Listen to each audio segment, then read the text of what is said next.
हरि ओम। जय श्री सद्गुरुदेव भगवान की जय। श्री राधे राधे।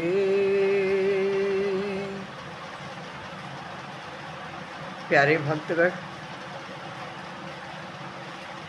पिछले कथा प्रसंग में हम लोगों ने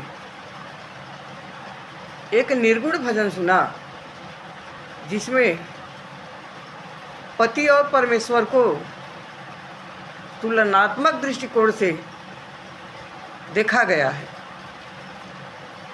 अब समझना ये बात है, पति परमेश्वर कैसे हो सकते हैं। जो आपका पालन पोषण कर सके वही परमेश्वर है।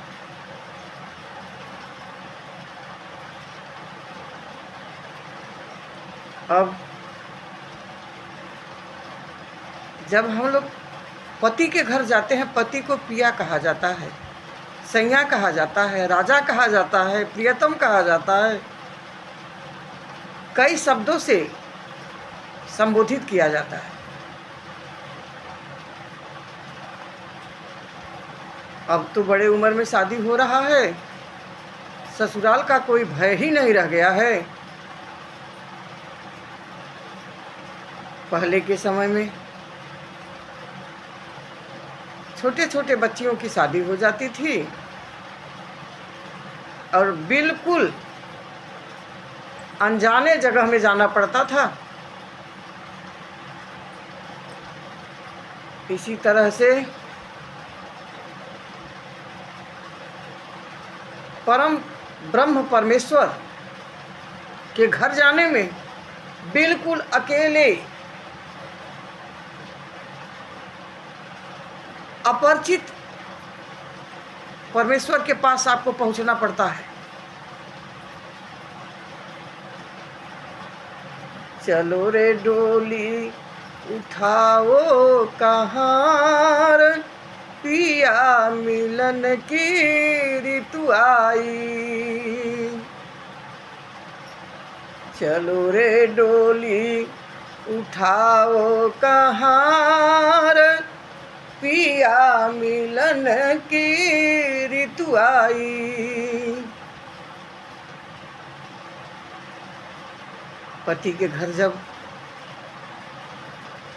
हम लोग आते हैं,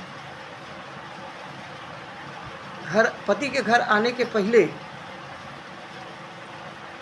पति के घर से अपने घर बुलाने के लिए कई संदेश आता है।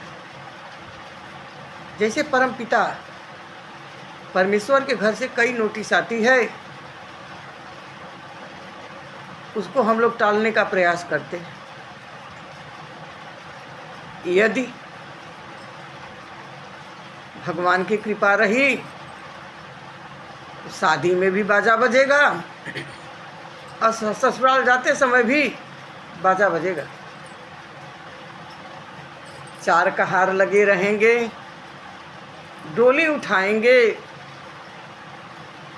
और पिया पति के घर लेकर के चले जाएंगे।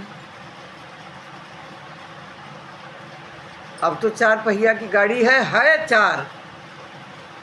ऐसी बात नहीं है कि कहार ही डोली उठा रहे हैं, पहिया है चार है और हम लोग पिया के घर जा रहे हैं, पति के घर जा रहे हैं। हमारा गुण, जो हमारे पास संस्कार है, सभ्यता है, उसी हिसाब से ससुराल में हम लोग ढल जाते हैं। पति जीवन भर साथ निर्वाह करने का जिम्मा लेके चलता है और बड़े ही प्यार से रखता है। बड़े प्यार से तरह तरह की बातें हम लोगों से पूछते हैं और करते हैं। कोई पुरुष ये न समझे कि ये विदाई, ये कथा मात्र औरतों के लिए कहा जा रहा है। उनकी भी यही हालत है।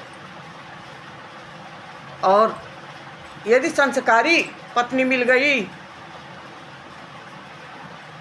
तो पिया के घर में भी पति को कोई दिक्कत नहीं है। और जब हम लोगों का अर्थी चलता है तो चार कहार वहाँ भी लग जाते हैं। और कुछ लोगों के यहाँ अंतिम विदाई भी बाजा गाजा के साथ होता है। मेरे नज़रों में, और यदि मुझसे पूछा जाए तो मेरा तो कहना यही रहेगा, पति और परमेश्वर में कोई फर्क नहीं है और ना ही किसी को फर्क समझना चाहिए। जो शक्ति आदि शक्ति जगदम्बा ने हम औरतों को दिया है, वो शक्ति कदापि पुरुषों को नहीं दिया गया है। और जो कुछ पुरुषों को मिला है, गुण सद्गुण अवगुण, वो औरतों के पास कदापि नहीं है। इसलिए हम सभी माताओं से, बहनों से निवेदन करेंगे, शिक्षा दीक्षा, पढ़ाई लिखाई, नौकरी, आत्मनिर्भर होना बहुत ज़रूरी है। लेकिन पिया के घर जाकर सही जवाब देने की चेष्टा बनाए रखेंगी। बोलिए आदिशक्ति जगजननी अम्बे की जय। प्यारे भक्तगण, यदि यह कथा पसंद आवे और हमारे कथनों से सहमत हो, लाइक, सब्सक्राइब और कमेंट कीजिएगा। धन्यवाद। हरि ओम। हर हर महादेव।